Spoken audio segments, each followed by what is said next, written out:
সুপ্রিয় দর্শক মন্ডলী, আসসালামু আলাইকুম। আমাদের বৈবাহিক জীবনে সবারই প্রয়োজন সন্তানের। আর আমরা বিভিন্ন সমস্যা নিয়ে ডাক্তারদের কাছে যাই। তার মধ্যে একটা সবসময় কমন সমস্যা নিয়ে যাই, সেটা হলো ডাক্তারদের কাছে জানতে চাই মাসিকে কতদিন পর সহবাস করলে সন্তান হয়। সে বিষয়ে আমরা গাইনি ডাক্তারের সঙ্গে সবসময় পরামর্শ নিয়ে থাকি। তো আজকে সেই বিষয়ে বিস্তারিত আলোচনা করার জন্য আপনাদের সামনে চলে আসলাম। আর এই বিস্তারিত আলোচনা করবেন, আমার সাথে আছেন ডাক্তার তাসমিন জারা। উনি আপনাদের সামনে বিস্তারিত আলোচনা করবেন। তাহলে ভিডিওটা শেষ পর্যন্ত থাকুন, অবশ্যই আপনারা জানতে পারবেন। আর ভিডিওটা যদি ভালো লাগে অবশ্যই সাবস্ক্রাইব করবেন আমার চ্যানেলটা। চলুন তাহলে ওনার কাছ থেকে জেনে আসি। কখন সহবাস করলে সন্তান ধারণের সম্ভাবনা সবচেয়ে বেশি থাকে? প্রতি মাসে মেয়েদের সাদাস্রাবের 4 রকমের অবস্থা দেখা যায়। প্রথম প্রকারের অবস্থায় সহবাস করলে সন্তান ধারণের সম্ভাবনা খুবই ক্ষীণ থাকে। তার পরের 2 ধরনের অবস্থায় সন্তান ধারণের সম্ভাবনা একটু করে বাড়তে থাকে। চতুর্থ এক ধরনের সাদাস্রাব আছে, যেটা দেখা দেওয়ার সময় সহবাস করলে সন্তান ধারণের সম্ভাবনা থাকে সবচেয়ে বেশি, এতটা বেশি। এখন এই 4 ধরনের সাদাস্রাব কিভাবে চিনতে পারবেন সেটা ছবির মাধ্যমে বুঝিয়ে দিব।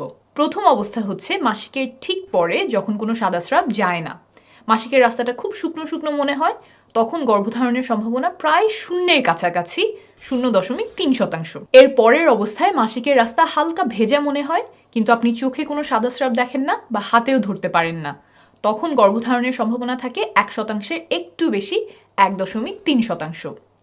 প্রথম এই 2 অবস্থা সবার মধ্যে দেখা যায় না, বিশেষ করে যাদের মাসিকের সাইকেল ছোট তাদের ক্ষেত্রে এই 2 অবস্থা মাসিকের সময়েই হয়ে যেতে পারে।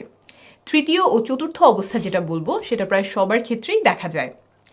তৃতীয় অবস্থায় ঘন সাদাস্রাব যায়, সেটা আঙুলের সাথে আঠালো হয়ে লেগে থাকে, কিছুটা এমন।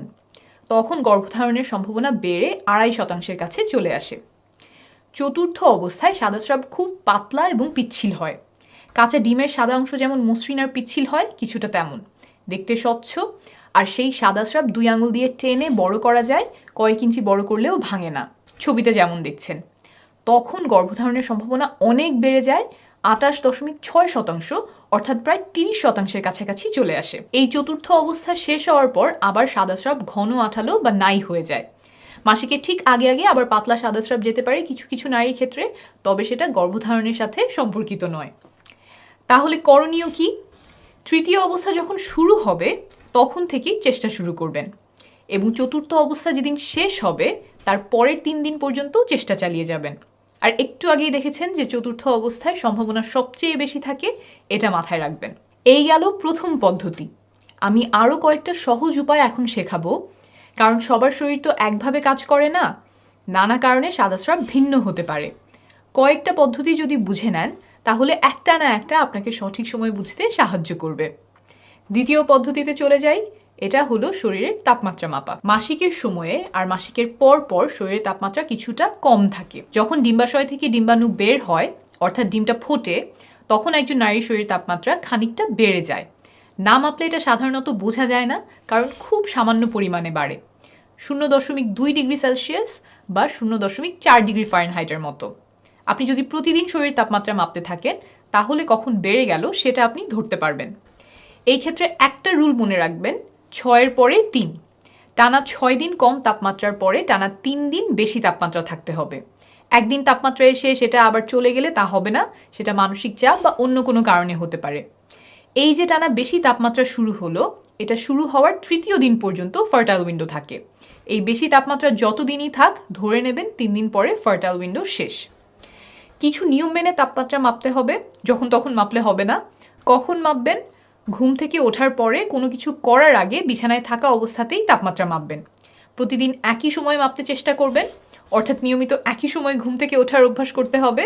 বিছানার কাছেই থার্মোমিটার রেখে দিবেন। আবার আমরা অনেকেই বগলের নিচে তাপমাত্রা মাপি, এখানে সেটা করলে হবে না, মুখের তাপমাত্রা মাপতে হবে। থার্মোমিটার জিহ্বার নিচে রেখে মুখ বন্ধ করবেন। জ্বর মাপার সাধারণ থার্মোমিটার দিয়ে মাপলে এত সূক্ষ্ম পরিবর্তন বোঝা যাবে না, ডিজিটাল থার্মোমিটার ব্যবহার করবেন। বিভিন্ন ফার্মেসিতে অল্প খরচেই এটা কিনতে পাওয়া যায়। এই পদ্ধতিতে ফার্টাইল উইন্ডো কখন শুরু হয় বোঝা যায় না, তবে কখন শেষ হচ্ছে সেটা বোঝা যায়। তাহলে এটা কিভাবে কাজে লাগাবেন? একটু আগেই যে সাদাস্রাবের পদ্ধতি বুঝিয়েছিলাম সেটা ব্যবহার করে সাদাস্রাব যাওয়া যেদিন শুরু হয়েছে সেদিন থেকে চেষ্টা শুরু করবেন, আর এই পদ্ধতিতে তাপমাত্রা বাড়ার 3য় দিন পর্যন্ত চেষ্টা চালিয়ে যাবেন। তাহলে গর্ভধারণের সবচেয়ে সম্ভাবনাময় সময়টুকু কাজে লাগানো হলো। পরের পদ্ধতিতে যাওয়ার আগে একটু বোঝাই কেন মাসের একটা সময়ে সন্তান ধারণের সম্ভাবনা এত বেড়ে যায়। একজন নারীর শরীরে 2টা ওভারি বা ডিম্বাশয় থাকে। প্রতি মাসেই এখানে একটা করে ডিম্বাণু পরিপক্ক হয়। যখন ডিম্বাণু পরিপক্ক হয়ে যায় তখন সেটা খোলস ভেঙে ওভারি থেকে বের হয়ে ঢোকে ফ্যালোপিয়ান টিউব বা ডিম্বনালীতে। এই ঘটনাকেই আমরা ডিম ফুটে বেরিয়ে আসা বলি। যে ডিম্বাণুটা বের হয়ে আসলো এটা এখন সন্তান ধারণের সক্ষম। ফ্যালোপিয়ান টিউব বা ডিম্বনালীতে যদি পুরুষের শুক্রাণু আগে থেকেই এসে বসে থাকে তাহলে সেটা ডিম্বাণুর সাথে মিলিত হয়, আর ডিম্বাণু এবং শুক্রাণুর মিলন হলেই কেবল তা গর্ভধারণে সক্ষম। যদি শুক্রাণু মিলিত না হয়, ডিম্বাণু একা একা জরায়ুতে এসে পৌঁছায়, তাহলে তার কয়েকদিন পরে জরায়ু তার গায়ের মোটা প্রলেপ ঝেড়ে ফেলে, সেখান থেকে রক্তক্ষরণ হয়। এই ঘটনাকেই আমরা বাইরে থেকে মাসে মাসে ঋতুস্রাব বা মাসিক হিসেবে দেখে থাকি।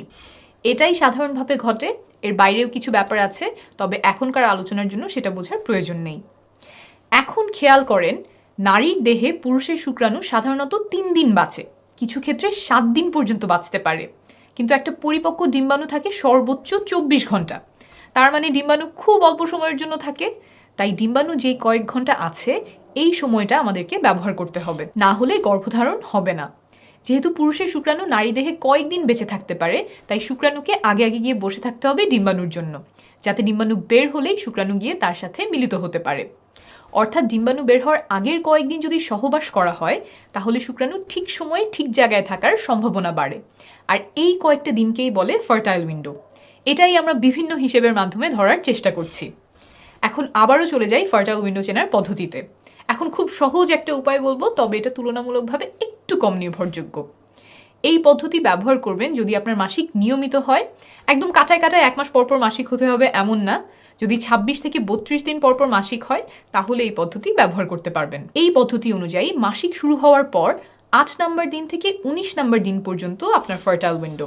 অর্থাৎ যদি 1 তারিখে মাসিক শুরু হয় তাহলে 8 তারিখ থেকে 19 তারিখ পর্যন্ত সময়টাতে আপনার গর্ভধারণের সম্ভাবনা সবচেয়ে বেশি থাকবে। তবে শুধুমাত্র এই পদ্ধতি ব্যবহার না করে সাথে অন্য পদ্ধতিও মিলিয়ে ব্যবহার করার চেষ্টা করবেন, কারণ সবসময় যে এই 8 নম্বর থেকে 19 নম্বর দিনের মধ্যেই ডিম্বাণু বের হবে এমন নয়।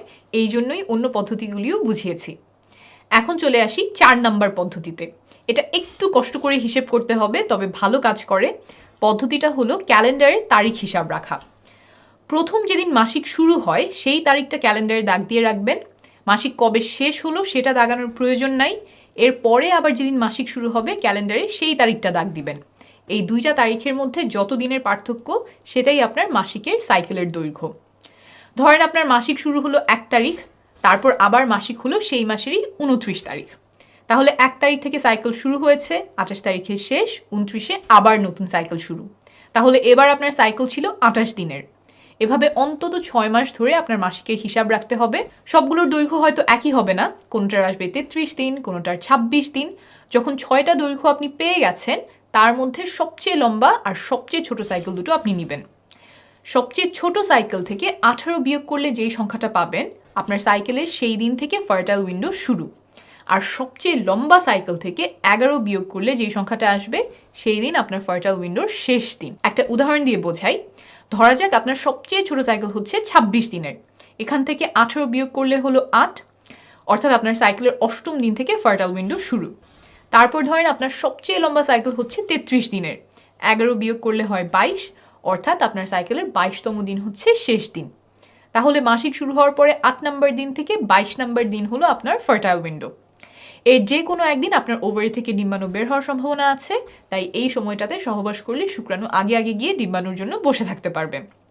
মাসিকের সাইকেল হিসাব করার সময় সাধারণত 2টা ভুল দেখা যায়।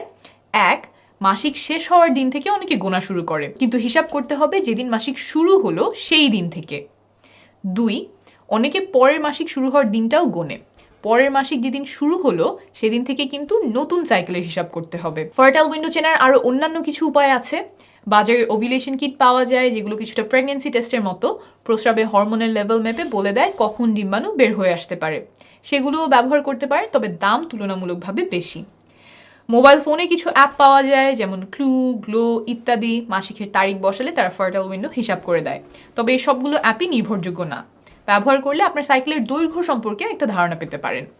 এছাড়াও ডিম্বাণু বের হওয়ার পরে স্তনে বা তলপেটে ব্যথা হতে পারে, পেট ফাঁপা লাগতে পারে, তবে এই লক্ষণগুলো ব্যবহার করে ফার্টাইল উইন্ডো বের করা নির্ভরযোগ্য নয়।